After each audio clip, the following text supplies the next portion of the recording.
সূরা কাফিরুন পবিত্র কোরআনের ১০৯ নম্বর সূরা। মক্কায় নাজিল হওয়া এ সূরায় তাওহীদের শিক্ষা এবং মুশরিকদের সঙ্গে সম্পর্কহীনতার ঘোষণা দেওয়া হয়েছে। মক্কার কুরাইশ নেতারা একদিন মুহাম্মদ সাল্লাল্লাহু আলাইহি ওয়াসাল্লামের কাছে একটি প্রস্তাব নিয়ে এলো। তারা বলল, ১ বছর তুমি আমাদের মূর্তির ইবাদত করো, আর ১ বছর আমরা তোমার আল্লাহর ইবাদত করব। তারা সত্য ও মিথ্যার মাঝে আপোষ করতে চেয়েছিল। তখন আল্লাহ এই শক্তিশালী সূরা নাজিল করেন, যা স্পষ্টভাবে ঘোষণা করে তাওহীদের সাথে কোনো আপোষ নেই।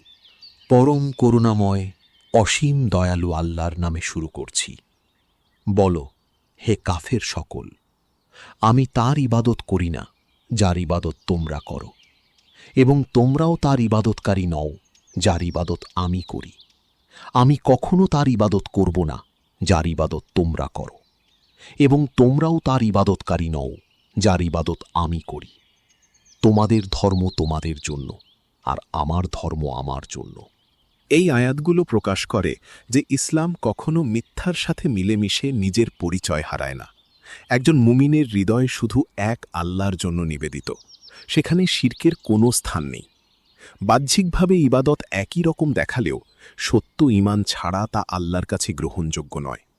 নবী সাল্লাল্লাহু আলাইহি ওয়াসাল্লাম স্পষ্ট জানিয়ে দিলেন, সত্যের পথে কোনো আপোষ বা সমঝোতা হতে পারে না।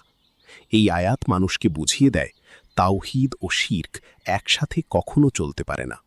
এটি বিদ্বেষের কথা নয়, বরং সত্যকে স্পষ্টভাবে পৃথক করার ঘোষণা।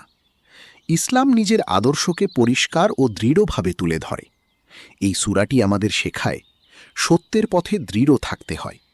আল্লাহর একত্বের সাথে কোনো আপোষ নেই, আর একজন মুমিনের সবচেয়ে বড় শক্তি হল তার ঈমানের দৃঢ়তা।